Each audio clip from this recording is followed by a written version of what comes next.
Oke, halo, selamat malam semuanya. Selamat datang di webinar Pinatrade.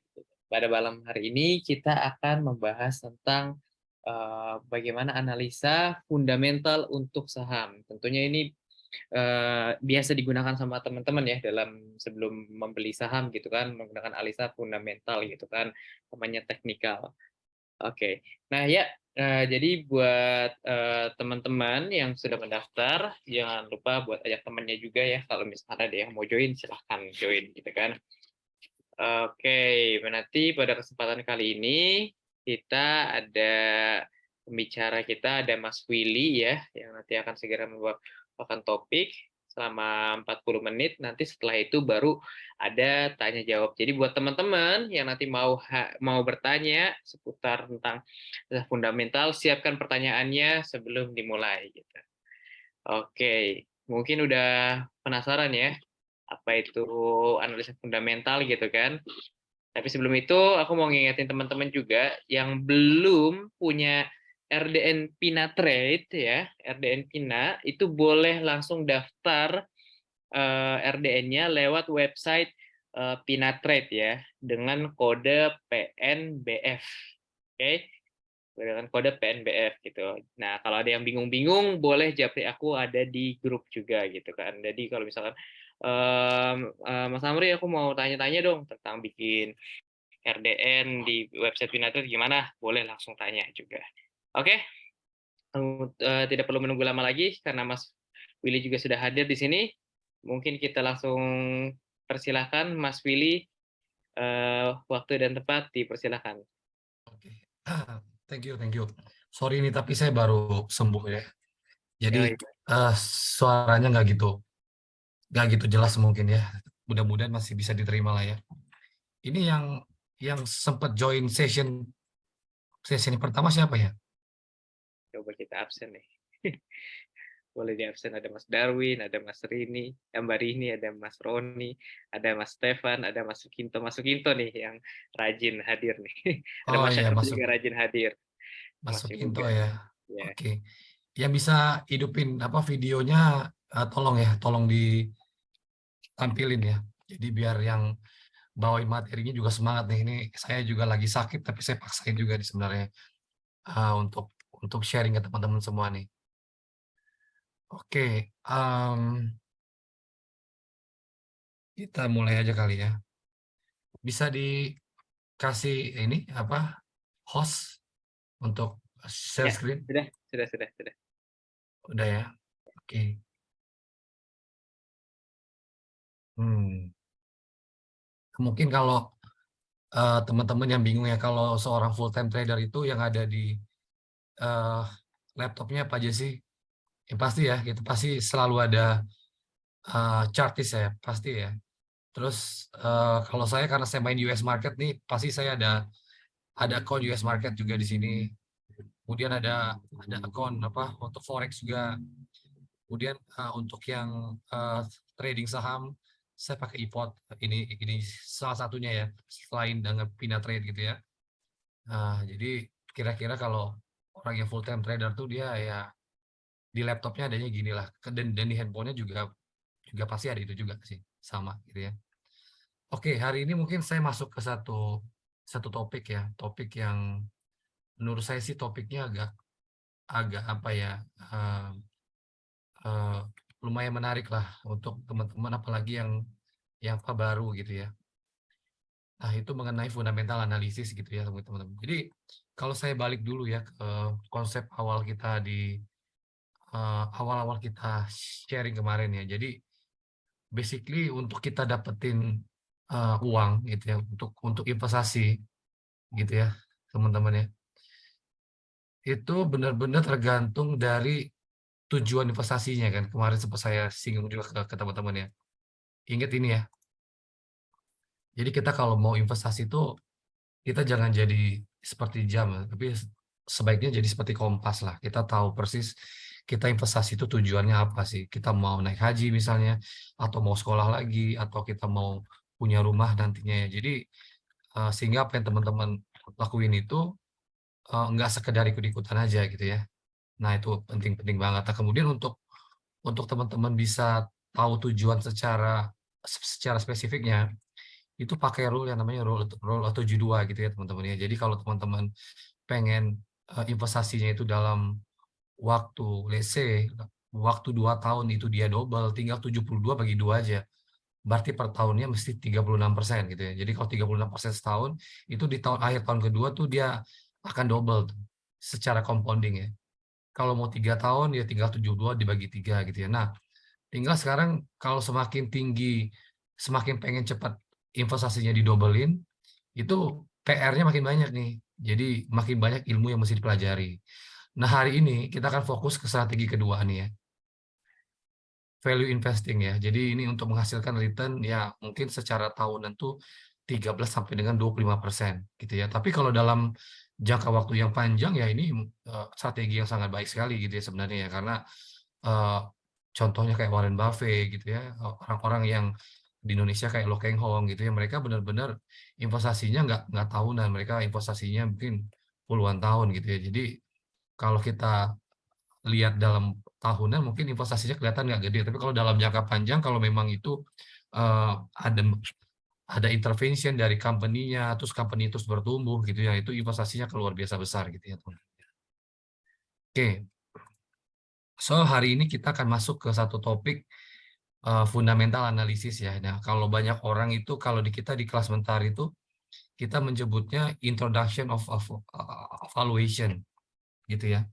Kenapa disebutnya valuation? Karena gini, harga saham itu tidak mendefine nilai sebenarnya gitu. Jadi kalau teman-teman suka suka lihat ya, ada saham yang harganya 100 perak dengan saham yang harganya 5.000 misalnya gitu ya.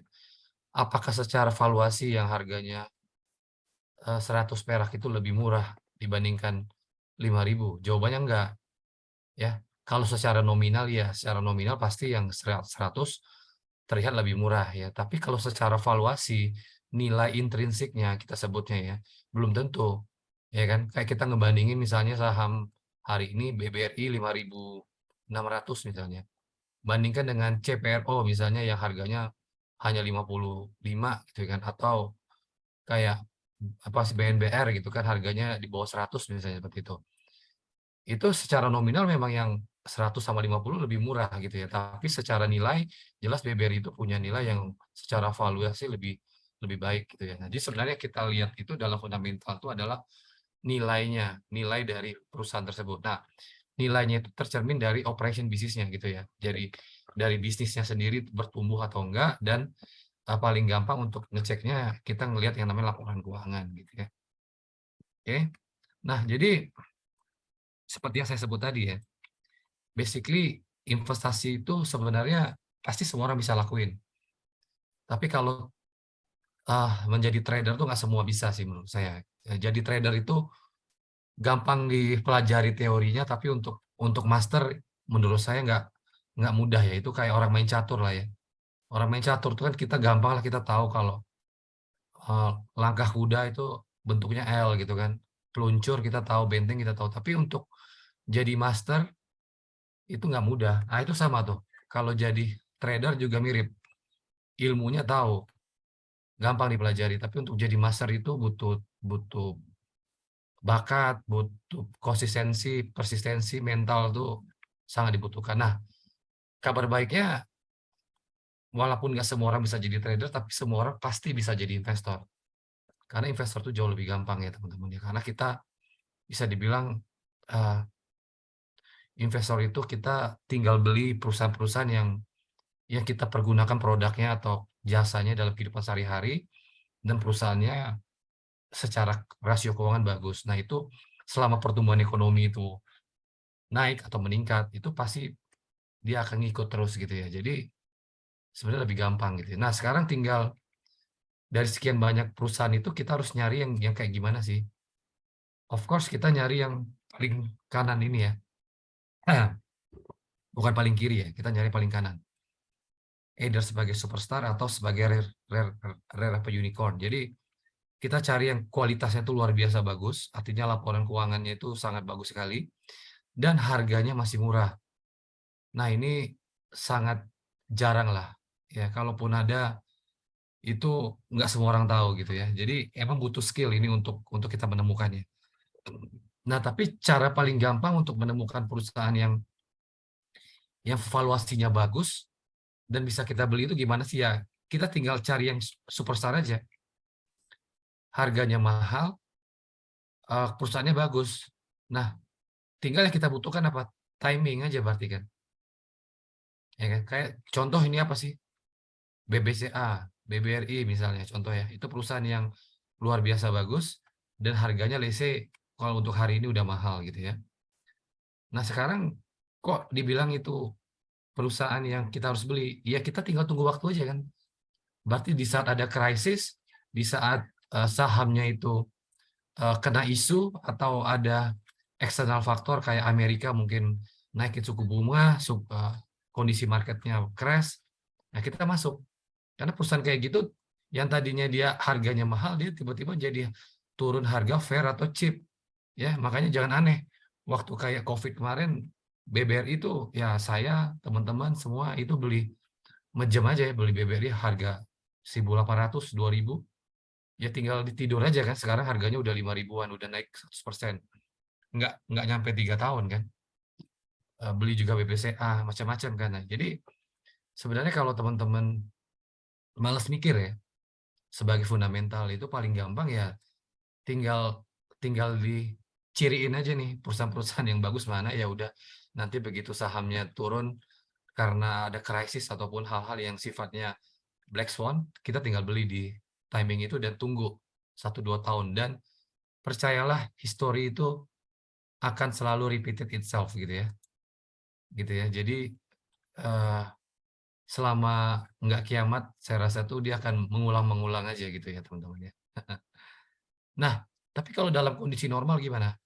Kalau dalam kondisi normal ya of course kita cari perusahaan yang rare unicorn gitu ya, perusahaan-perusahaan yang sebenarnya sahamnya bagus tapi harganya masih murah. Nah, inilah yang butuh skill teman-teman ya. Nah, ini makin sulit nih kalau kondisi kayak hari ini kan harga juga udah pada naik normal. Nah, ini butuh skill nih untuk cari perusahaan-perusahaan yang tipe seperti ini gitu ya. Nah, nanti di dalam session ini kita akan banyak ngobrolin ciri-cirinya seperti apa aja sih gitu ya. Nah, kalau yang di kiri kanan ini, yang tengah ini nggak usah diliatin lah. Ini perusahaan-perusahaan mediocre yang nggak bagus. Jadi kalau ketemu yang kayak gini nggak usah diliatin. Kalau emang teman-teman fundamental ya, gitu. Ada pertanyaan nggak ya? Nanti kalau ada pertanyaan langsung di chat aja ya teman-teman ya. Sorry ini saya nggak kurang sehat sebenarnya.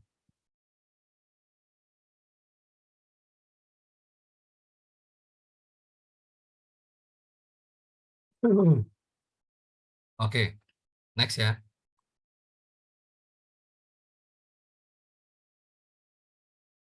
Nah ini tadi ya.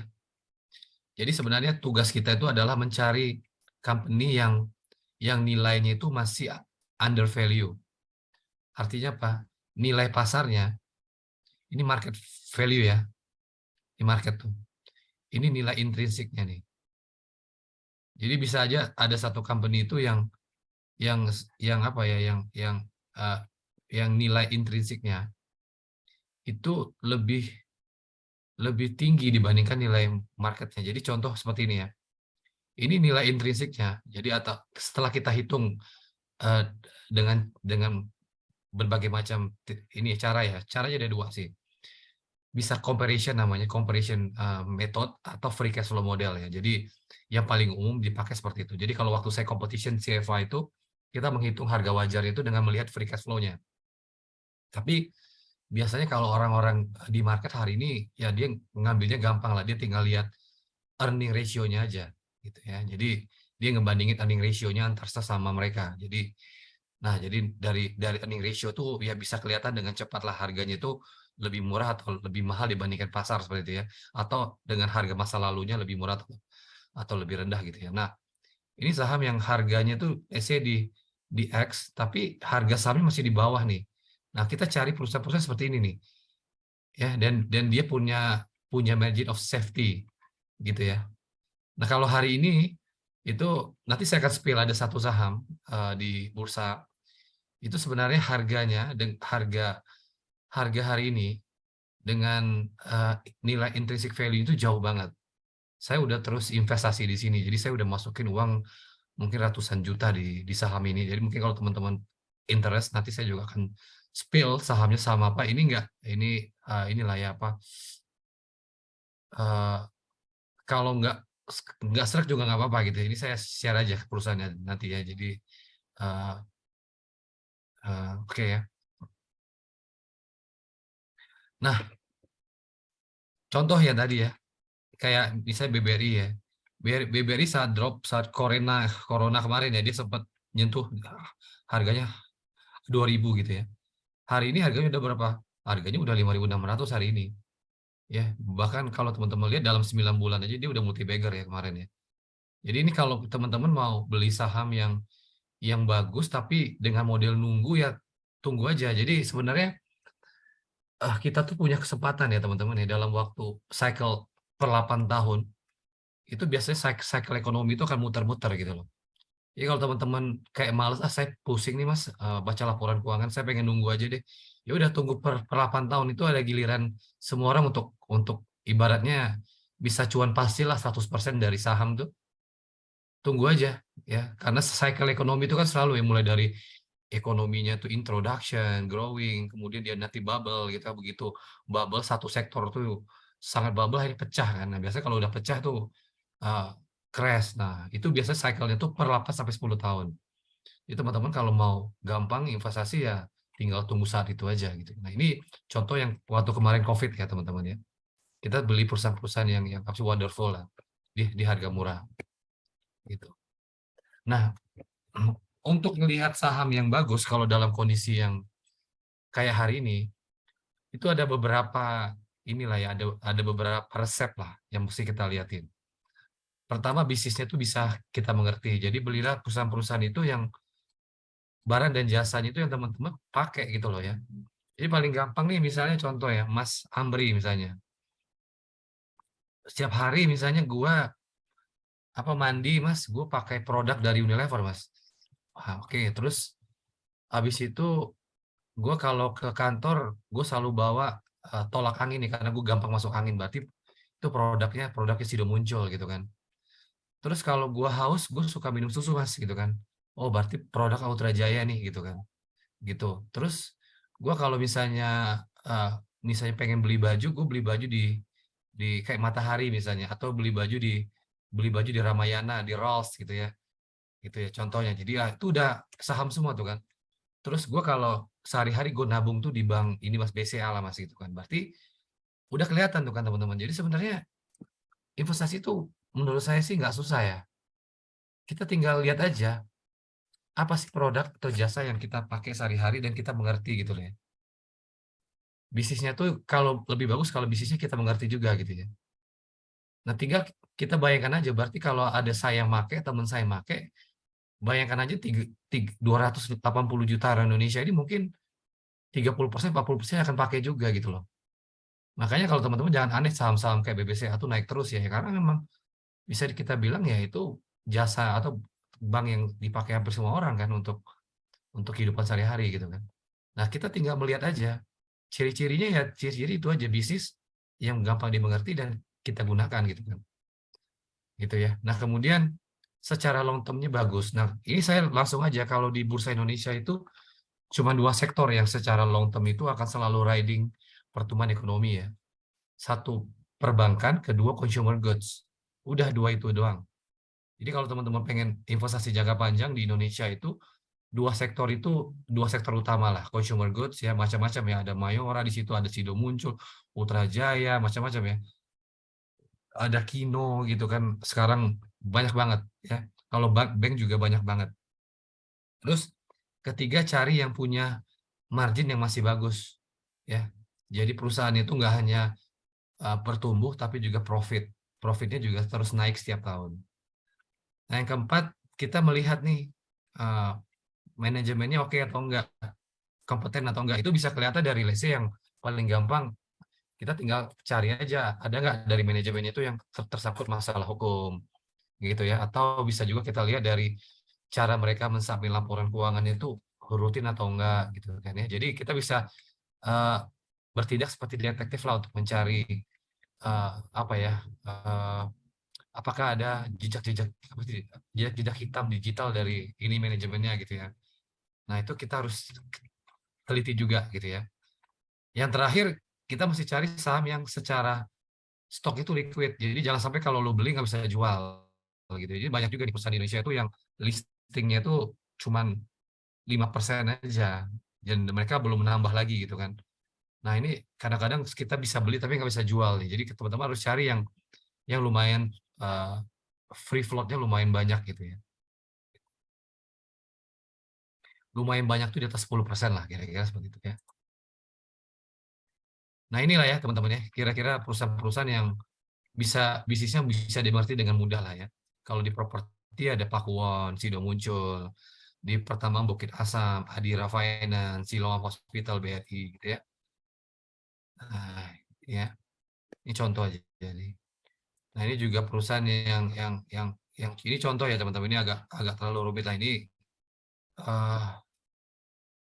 Nah, kalau long term prospect itu ya tadi ya, jadi yang intinya tuh yang dia riding pertumbuhan ekonomi negara gitu kan ya. Kalau negara berkembang itu pasti anchor-nya adalah banking dan consumer goods. Dua itu adalah anchor-nya. Mungkin ada yang nanya kalau resource gimana? Kayak pertambangan. Nah, pertambangan itu cyclical ya sebutannya ya teman-teman ya.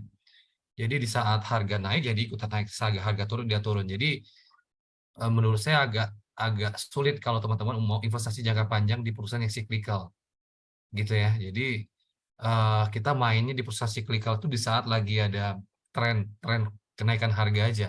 Contoh kemarin ya, after COVID kan orang-orang mulai buka negaranya lagi gitu karena itu mulai pertumbuhan ekonomi mulai naik lagi. Nah, itu pasti ya namanya saham-saham energi akan naik gitu ya. Oke. Oke. Ini yang tadi ketiga punya margin yang bagus juga ya.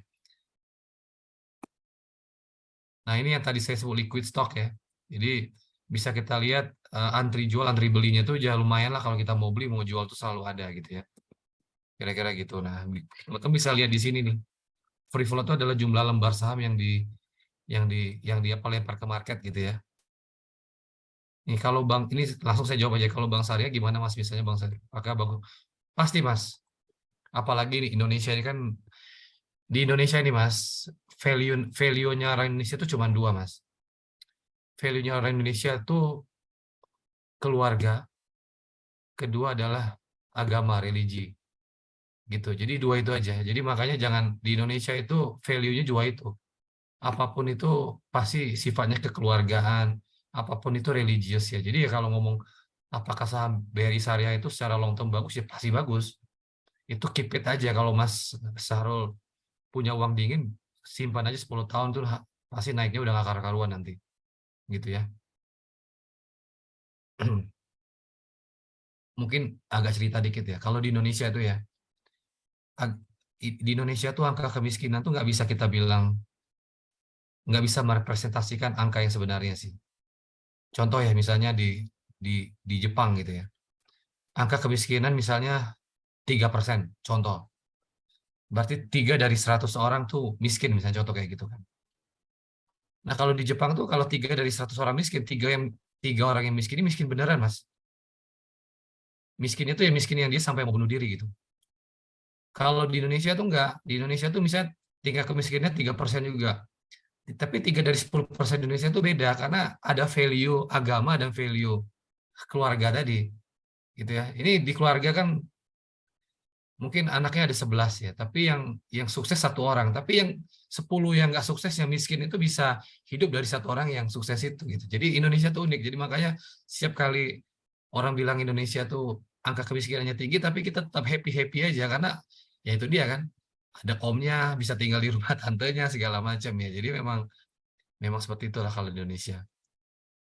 Jadi ini pertanyaan lagi, free float sama dengan versus likuiditas. Jadi free float itu adalah jumlah saham yang yang beredar. Jadi ibaratnya sebelum listing itu mereka mau jual berapa sih yang ada di market?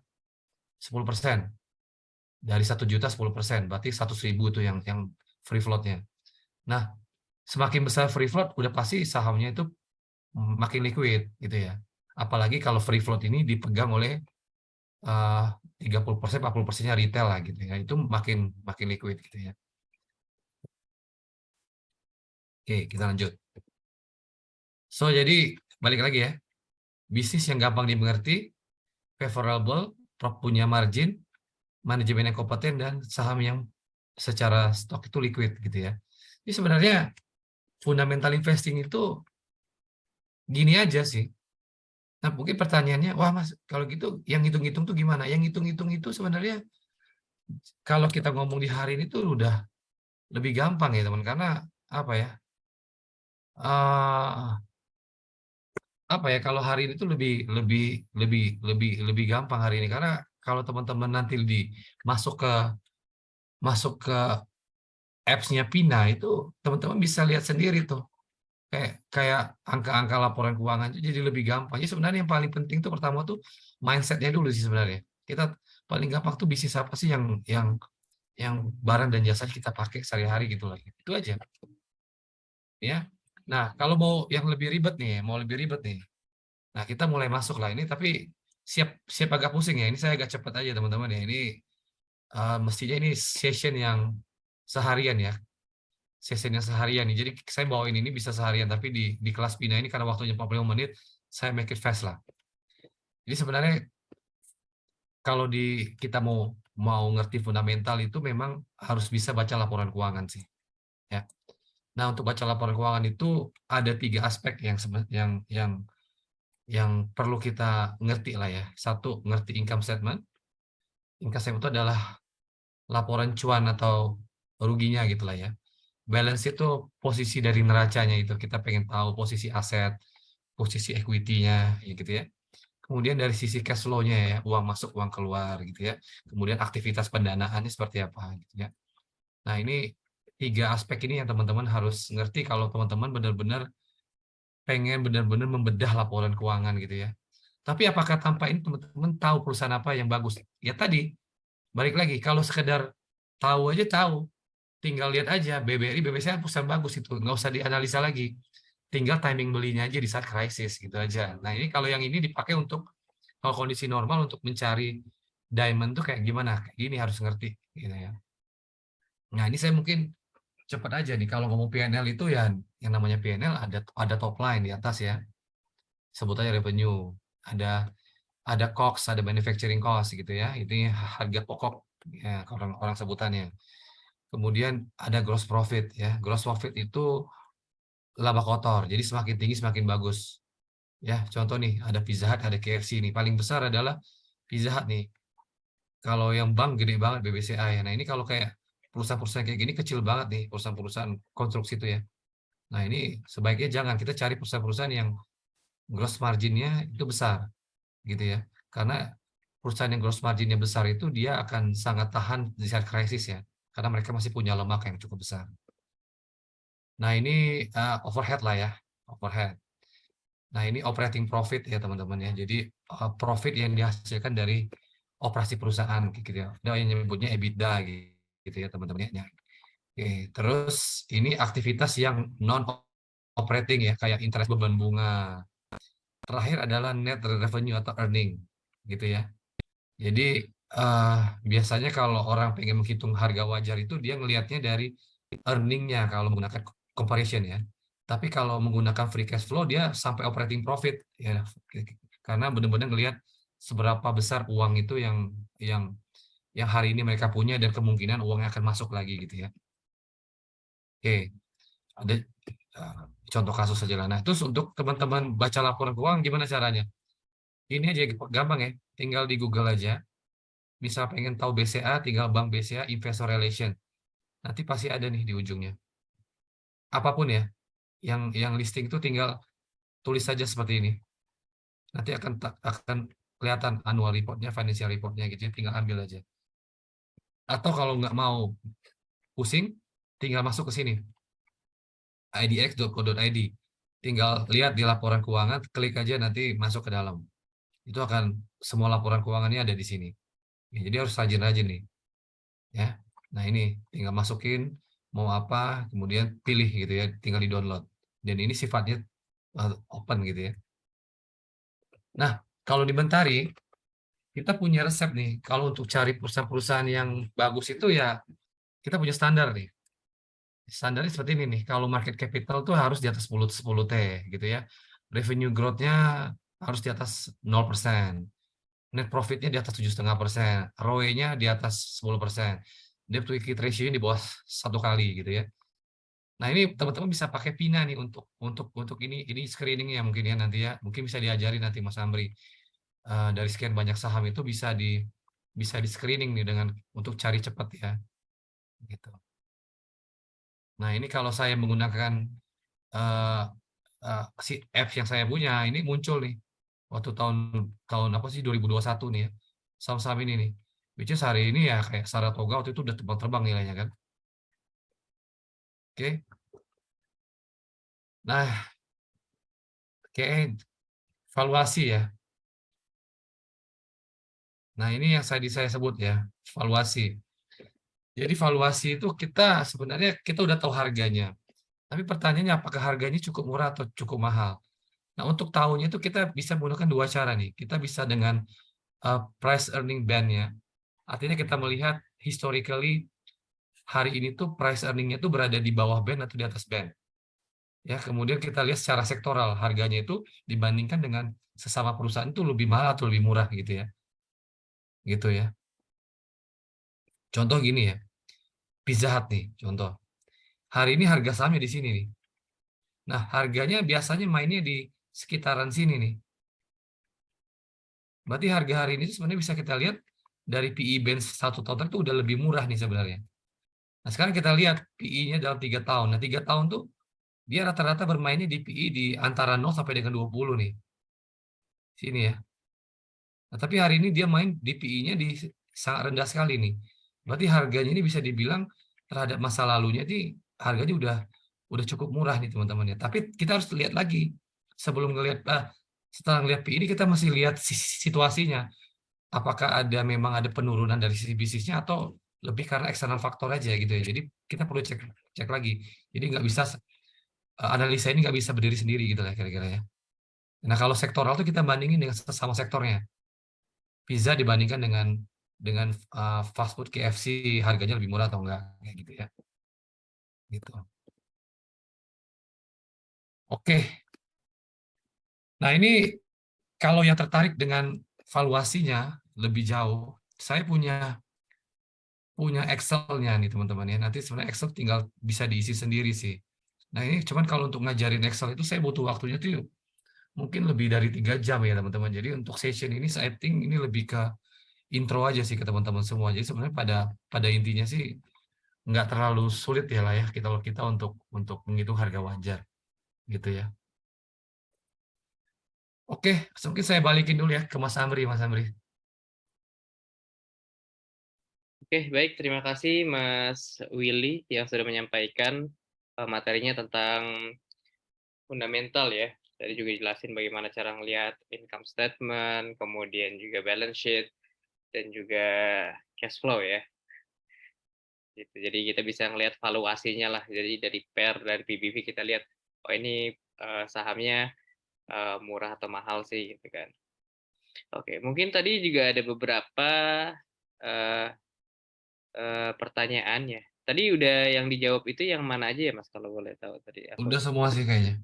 mau Ah, ditanya. Oke. Oke. Ya, mungkin teman-teman juga ada yang mau bertanya lagi gitu kan terkait fundamental.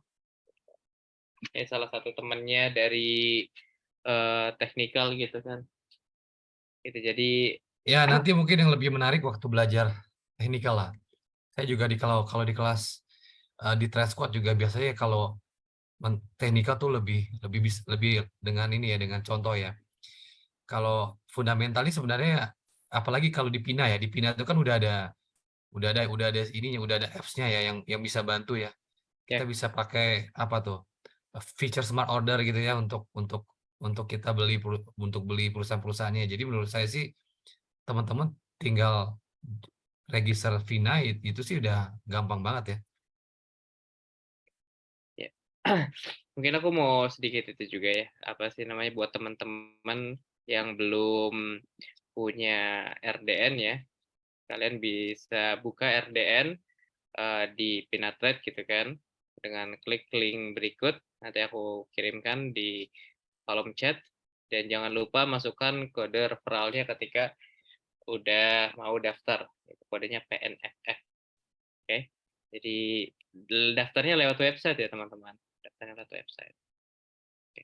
Jadi apa aja sih manfaatnya? Pertama, ya pasti udah bisa untuk beli saham ya, jual beli saham jelas itu. Kemudian selain itu juga bisa dapatkan trading ideas dari para trade leader, Pinatrade, jadi nanti dari timnya Mas Willy, Mas Fabian, dan Mas Christian nanti akan kirimkan trading ideas gitu kan buat teman-teman gitu, khusus untuk yang punya RDN Pinatrade. Aksesnya lewat website. Jadi teman-teman juga yang misalkan di sini udah punya RDN sebelumnya di aplikasi Pina, boleh dicoba akses ya di websitenya gitu, di website. Selain itu juga ada workshop eksklusif. Nah, ini bedanya kalau misalkan webinar kan kita buka untuk umum, tapi eksklusif workshop ini hanya untuk teman-teman yang udah pakai website Pinatrade saja gitu. Jadi teman-teman yang nanti mau daftar gabung, kalau misalnya masih belum tahu caranya, boleh langsung hubungin aku lewat Japri ya. Terus juga ada bonus saldo 50.000 untuk setiap investasi minimal 500.000 dalam waktu 30 hari. Ya, oke. Jadi ingat teman-teman, jangan lupa untuk daftar Pinatrade dan masukkan kode PNF. Oke, kembali ke forum. Mungkin teman-teman ada yang ingin bertanya seputar fundamental. Ada siapa aja nih?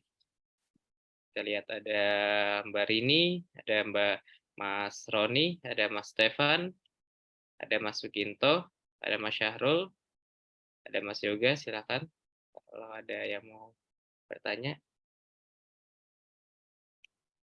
Kita kasih waktu 2 menit ya, terlebih dahulu.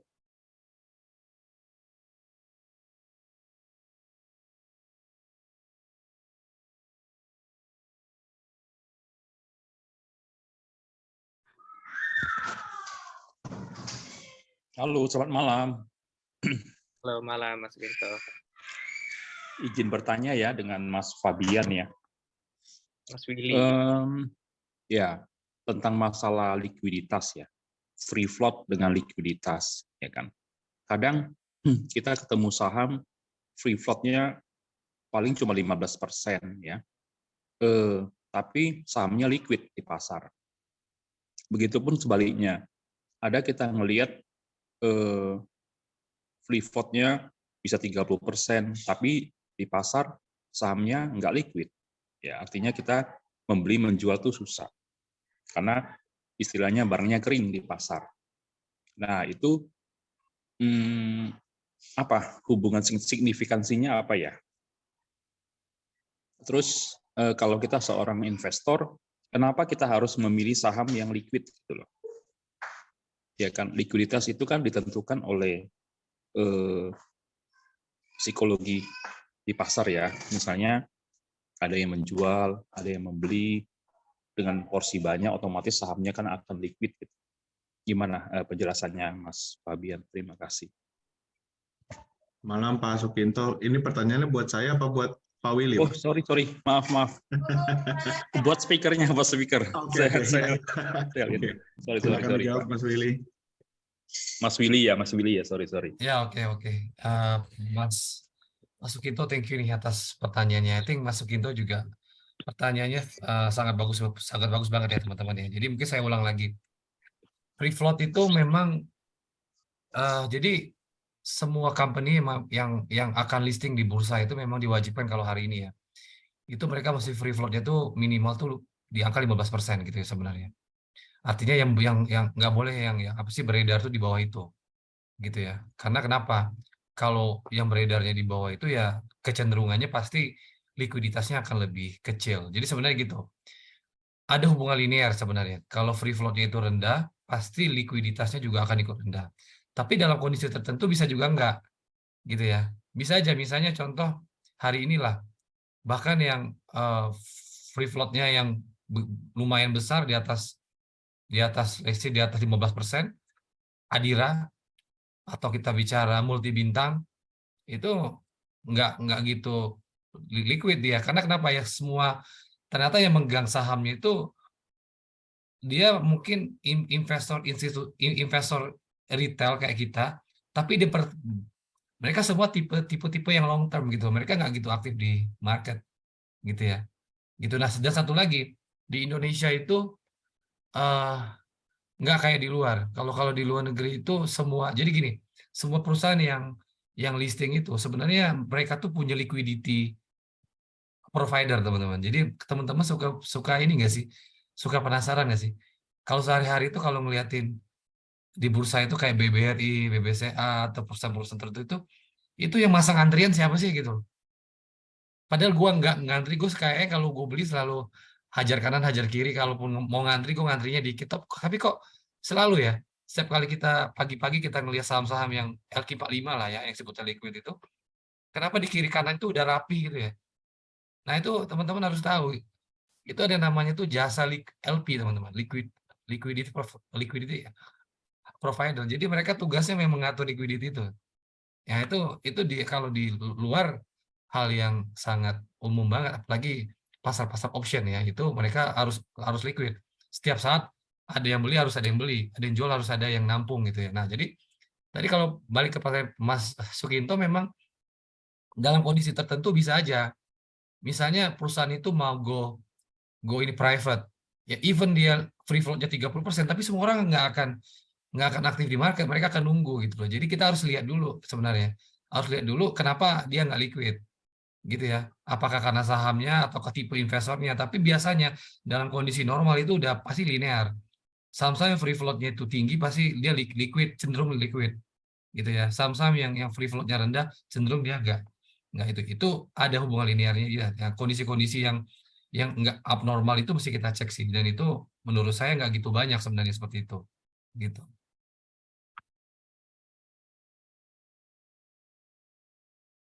Ini pertanyaan dari ini ya, berikutnya pertanyaan dari Pak Zahrul. PER dan PBV untuk sektor bank bagusnya berapa Mas gitu ya. Nah, ini harus hati-hati ya teman-teman ya. Jadi kalau kita ngelihat bank ya,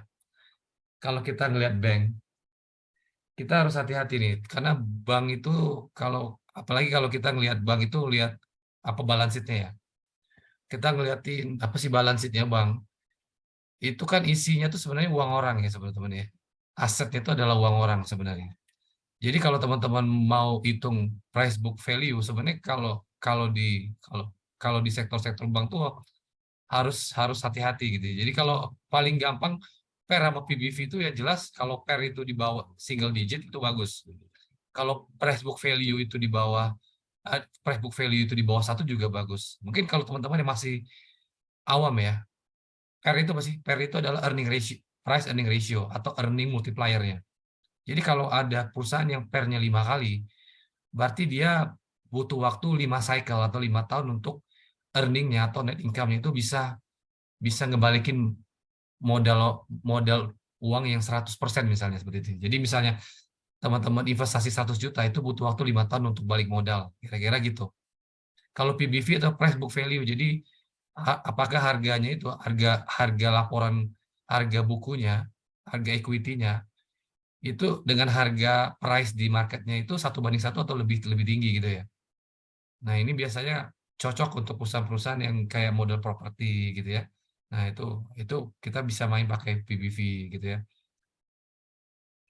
Terus yang berikutnya saham yang disebutkan disepil namanya. Oh bukan, yang mau disepil itu kalau saham ya ini disclaimer aja. Saya tuh lagi lihat ada satu bank yang menurut saya sangat murah banget. Harganya itu benar-benar nggak make sense dengan laporan keuangannya, menurut saya bagus banget. Di industri dia punya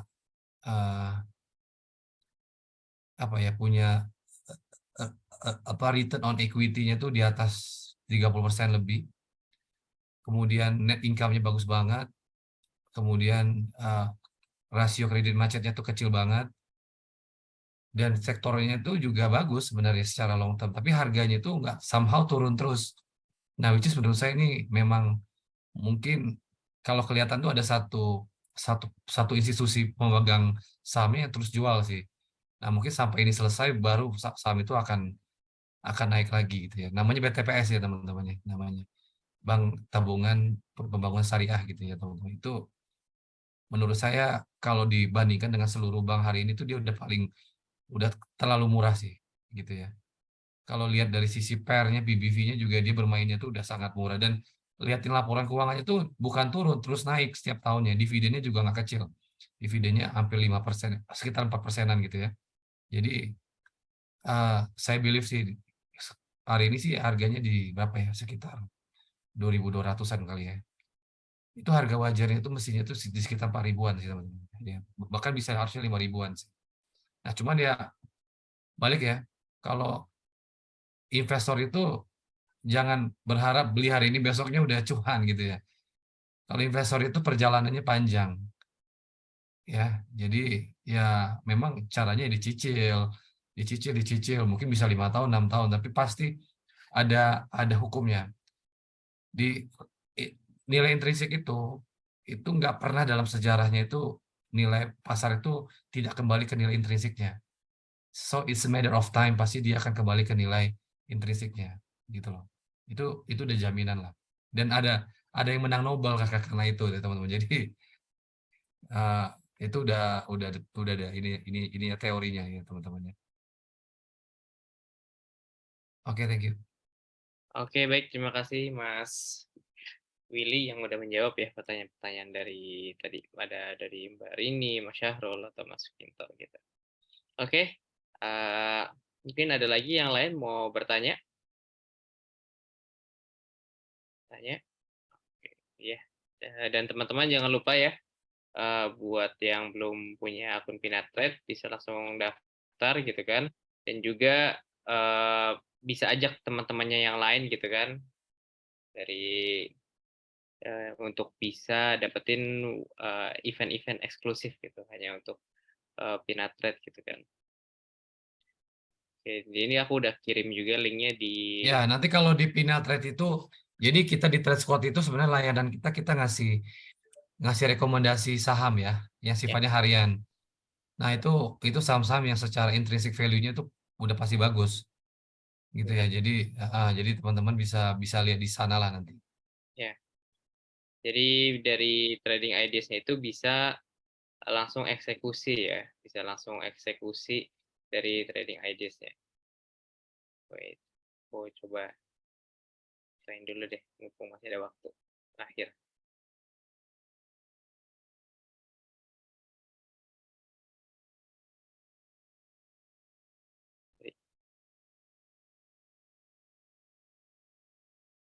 Ya, aku coba share screen dulu ya.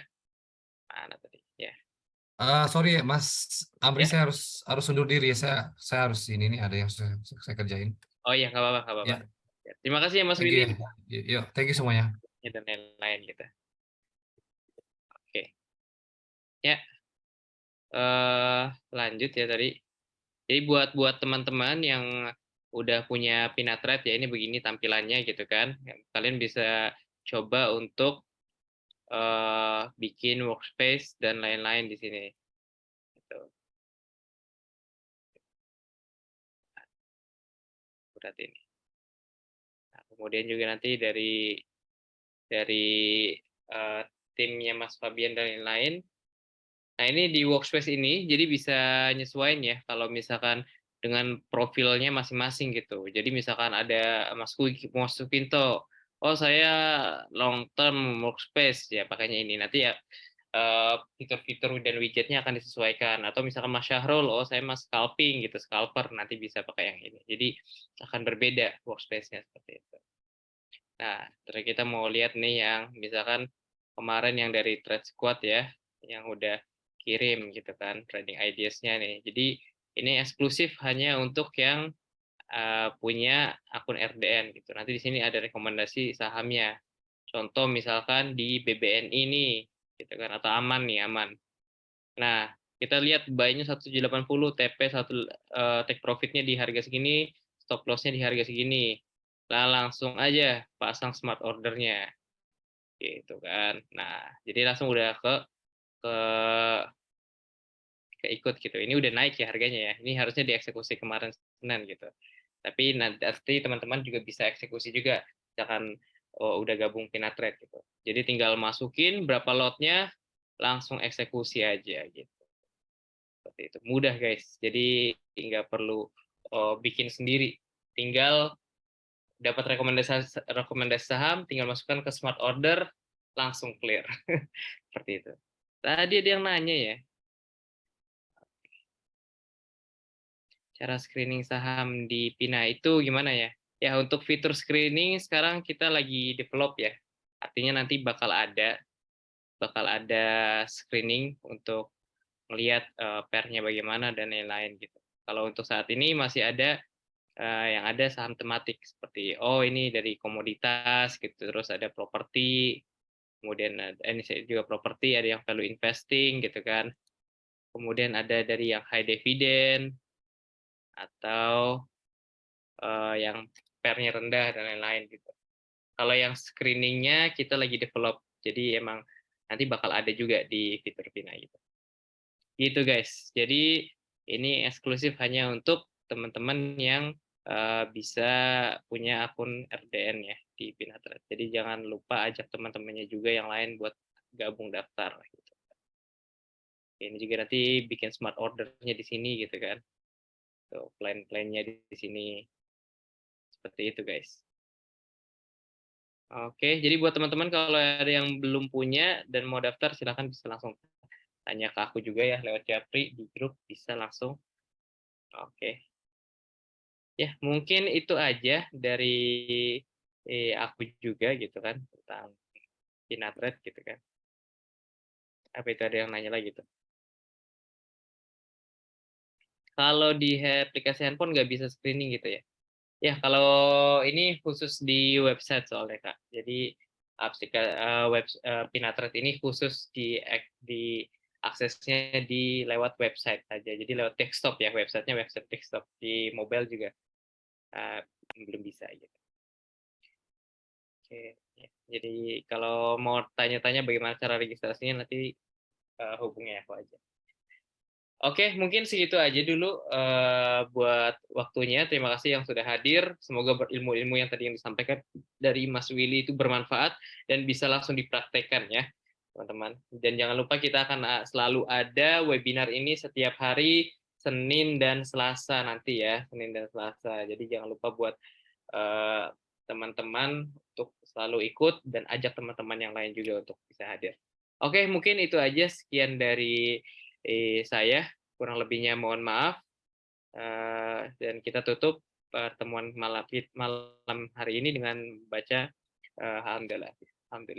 Alhamdulillah. Oke, Terima kasih Mas Amri. Terima kasih Mas Fabian dan semuanya. Terima kasih Pak Sukimto, Pak Syahrul, Pak Stefan, Pak Roni, dan Bu Rini.